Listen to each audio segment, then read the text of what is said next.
കേരളത്തിൽ സംഭവിക്കാൻ പാടില്ലാത്തൊരു കാര്യമാണ്.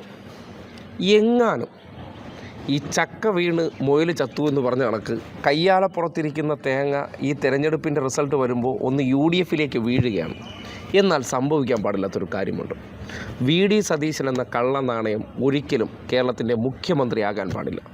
ഇന്നല്ലെങ്കിൽ പിന്നീട് ഒരിക്കലും ഇത് പറയാൻ പറ്റില്ല. കാര്യം ഒരു വ്യക്തി എന്നുള്ള നിലയ്ക്ക് ഒരു രാഷ്ട്രീയക്കാരൻ എന്താകരുതോ അതാണ് സതീശൻ. വാക്കുകളിൽ, അതായത് പറയുന്ന വാക്കുകൾ ഒരു തരത്തിലും വിലയില്ലാത്ത വാക്കുകളാണ്. എപ്പോഴും വേണമോ പഴയ രാഷ്ട്രീയക്കാരെ പോലെ നിന്ന നിപ്പിൽ മാറ്റി പറയാൻ ഒരു ഉളുപ്പുമില്ല. ഇന്നലകളിൽ പറഞ്ഞ കാര്യം തെറ്റിയാലും ഉളുപ്പില്ലാതെ വന്ന് നിന്ന് അദ്ദേഹത്തിൻ്റെ ന്യായീകരണമെന്ന് പറഞ്ഞാൽ പഴയ ഈ പറയില്ലേ നെറ്റ്വർക്ക് മാർക്കറ്റിങ്ങുമായിട്ട് നടന്ന വ്യക്തി എന്ന് പറയുമ്പോൾ നാട്ടുകാരെ കുപ്പിയിലിറക്കാനും പറ്റിക്കാനും സാഹചര്യത്തിനനുസരിച്ച് വർത്തമാനം പറയുക എന്നുള്ളതാണ് ഒരാൾ അവലംബിക്കുന്ന രീതി. അത് ഒരിക്കലും ഒരു ശരിയായ വ്യക്തിക്ക് വേണ്ട നേട്ടമല്ല.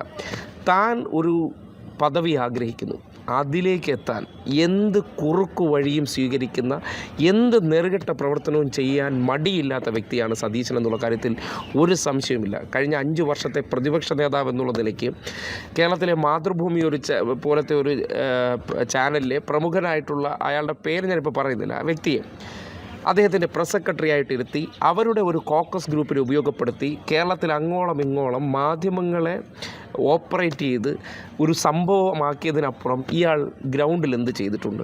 പറഞ്ഞ ഏത് വാക്കുകളിൽ കൃത്യം പാലിച്ചിട്ടുണ്ട്? ഇയാളൊരു സംഭവമാണെന്ന് മാധ്യമങ്ങൾ നമ്മളെ മുന്നിൽ പറയുന്നു. VD സതീശൻ നിലപാടുകളുള്ള ആളാണ്. ഞാൻ ചോദിച്ചാൽ നിങ്ങൾ അദ്ദേഹത്തിൻ്റെ പ്രവൃത്തി എടുക്കും. വയനാട് പണി തുടങ്ങി എന്ന് പറഞ്ഞു. ഇതുവരെ പണി തുടങ്ങിയിട്ടുണ്ടോ? ഞാൻ വാക്കുകളെക്കുറിച്ചാണ് നമ്മളൊരു വ്യക്തിയെ മനസ്സിലാക്കേണ്ട കാര്യം. പണി തുടങ്ങിയിട്ടുണ്ടോ? അവിടെ പണി തുടങ്ങിക്കഴിഞ്ഞു എന്ന് മാധ്യമങ്ങളോട് പോയി നോക്കാൻ ആഹ്വാനം ചെയ്തു. കാര്യം എന്താണ്? നോക്കില്ല എന്ന് ഉറപ്പുള്ളത് എന്താണ്? ഈ മാധ്യമമായിട്ടുള്ള അദ്ദേഹത്തിൻ്റെ കോക്കസ് ഗ്രൂപ്പ് നിയന്ത്രിക്കുമെന്ന് കരുതിയിരുന്നിടത്ത് സോഷ്യൽ മീഡിയ കൂടുതൽ സ്ട്രെങ്ത് വന്ന സന്ദർഭത്തിൽ ഇവരെ ഈ പറയുന്ന കാര്യങ്ങളെ തുറന്നു കാട്ടുമെന്ന് ഉറപ്പുള്ളത് കൊണ്ട് മാധ്യമങ്ങളെ സോഷ്യൽ മീഡിയ എടുത്തിട്ട് അലക്കുമെന്ന് ഭയപ്പെട്ട് ചിലർ എന്ത് ചെയ്യുകയാണ്? റിയാലിറ്റി തേടിപ്പോയി. ആ സന്ദർഭങ്ങളിലെല്ലാം എന്തെല്ലാം കള്ളങ്ങളാണ് പറഞ്ഞതെന്ന് കണ്ടു. ഒരു വ്യക്തി എപ്പോഴാണ് ഒരു ക്രിസ്റ്റൽ ക്ലിയർ എന്ന് പറയുന്നത്? പറയുന്ന വാക്ക് അതിന് തല പോയാലും ആ വാക്ക് പറഞ്ഞിട്ടുണ്ടോ കൃത്യമാണ്, തെറ്റിയിട്ടുണ്ടോ മാപ്പ് പറയണം. അതൊന്നും പറയാൻ തയ്യാറാകാതെ ഏത് വിഷയത്തിലെടുത്താലും, ഇപ്പോൾ രാഹുൽ മാങ്കൂട്ടം എന്ന് പറയുന്ന അഖില ലോക ഫ്രോഡിനെ ഈ പൊളിറ്റിക്കലായിട്ട് വളർത്തിയെടുത്തത് ആരാണ്? സതീശനാണ് വളർത്തിയെടുത്തത്. സതീശൻ ചെയ്ത പ്രവർത്തനങ്ങൾ രാഹുൽ മാങ്കൂട്ടം ആവർത്തിച്ചു. VD സതീശനെതിരെ സോഷ്യൽ മീഡിയയിൽ ഉൾപ്പെടെ മാധ്യമങ്ങൾക്ക് ഒരു പ്രശ്നവുമില്ലാതെ ഒരു താരകൻ കേസ് കിടന്ന് ഓടിയിട്ട് കേരളത്തിൽ ഏതെങ്കിലും ഒരു ഇടതുപക്ഷക്കാരൻ്റെ പേരിലാണ് അത് ഓടിയിരുന്നെങ്കിൽ ഒരു ദിവസം ചർച്ചയായി മാറില്ലായിരുന്നു. സ്വന്തം വെരിഫൈഡ് ID-യിലൂടെ പച്ചത്തെറി വിളിച്ച് പറഞ്ഞ വ്യക്തിയാണ്.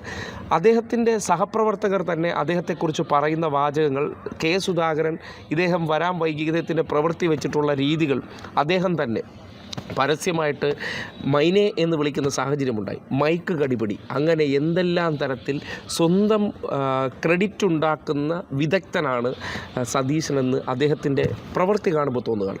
അങ്ങനെ ഒരു വ്യക്തിയുടെ പ്രത്യേകത എന്ന് പറഞ്ഞാൽ ഒരു കാലത്തും ഒരു മനുഷ്യർക്കും ഒരു സഹായവും ഉണ്ടാകാൻ പോകുന്നില്ല. അയാൾ എന്ന വ്യക്തിയുടെ ലക്ഷ്യം ഒരു പൊസിഷനിലേക്ക് എത്തുക എന്നുള്ളതാണ്. അതിന് എന്ത് നെറുകെട്ട വഴിയും എന്ത് കുറുക്കു വഴിയും, ആരെ പൊളന്നായിരുന്നാലും ആരെ തുലച്ചായിരുന്നാലും എനിക്ക് അവിടെ എത്തണം. അതിനുവേണ്ടി അപാര തൊലിക്കട്ടിയിൽ നാണമില്ലാതെ ഉളുപ്പില്ലാതെ അതിനുവേണ്ടി എന്തും ചെയ്യുന്ന വ്യക്തിയാണെന്ന് സതീശനെന്ന് അദ്ദേഹം കഴിഞ്ഞ കുറച്ച് കാലത്തെ രാഷ്ട്രീയ പ്രവർത്തനങ്ങൾ കൊണ്ട് തെളിയിച്ചതാണ്. ഇത് അദ്ദേഹത്തിനോടൊപ്പം ചേർന്ന് നിൽക്കുന്ന നേതാക്കന്മാർ കൂടി പങ്കുവയ്ക്കുന്ന അഭിപ്രായമാകുമ്പോൾ എന്തൊരു മോശം വ്യക്തിത്വമാണ്. അത് അപേക്ഷിച്ച് നോക്കുകയാണെങ്കിൽ ഒരിക്കലും നമ്മുടെ രമേശ് ചെന്നിത്തല എന്ന വ്യക്തി, ഇത് അദ്ദേഹത്തിൻ്റെ PR വർക്കിന് വേണ്ടി പറയുന്ന കാര്യമൊന്നുമല്ല. അദ്ദേഹം നമ്മൾ ഉസ്മാൻ എന്നൊക്കെ വിളിച്ച് പരിഹസിക്കുമെങ്കിലും ഒരു കാര്യമുണ്ട്, ഒരിക്കലും നമ്മൾ അദ്ദേഹത്തെ നുണയൻ എന്ന് വിളിച്ചിട്ടില്ല. അങ്ങനെ അദ്ദേഹം ഈ ഇന്നത്തെ സോഷ്യൽ മീഡിയ കാലഘട്ടത്തിൽ മറ്റുള്ളവരോടൊപ്പം എത്തിപ്പെടാൻ വേണ്ടി ഈ ഉസ്മാൻജി കളിക്കുന്ന രീതിക്കപ്പുറം അദ്ദേഹമൊക്കെ കുറച്ചുകൂടിയൊക്കെ മാന്യനായിരുന്നു. കേരളത്തിൽ ഇടതുപക്ഷ നേതാക്കന്മാർക്കെതിരെ മൗദൂദികളെ ഉൾപ്പെടുത്തിക്കൊണ്ട് പച്ച വർഗീയത പ്രചരിപ്പിക്കാനും, മൗദൂദികൾ ഇപ്പോൾ മുഖ്യമന്ത്രിയാകണമെന്ന് ആവശ്യപ്പെടുന്നത് ആരെയാണ്? സതീശനെ ആയത്. എന്തുകൊണ്ടെന്നാൽ ആ രീതിയിൽ ഒരു വർഗീയവൽക്കരണത്തിനും മതവൽക്കരണത്തിലൂടെ അധികാരം പിടിച്ചെടുക്കാൻ പിടിച്ചെടുക്കാൻ നെറികെട്ട പ്രവർത്തനങ്ങൾ സതീശൻ ചെയ്തിട്ടുണ്ട്.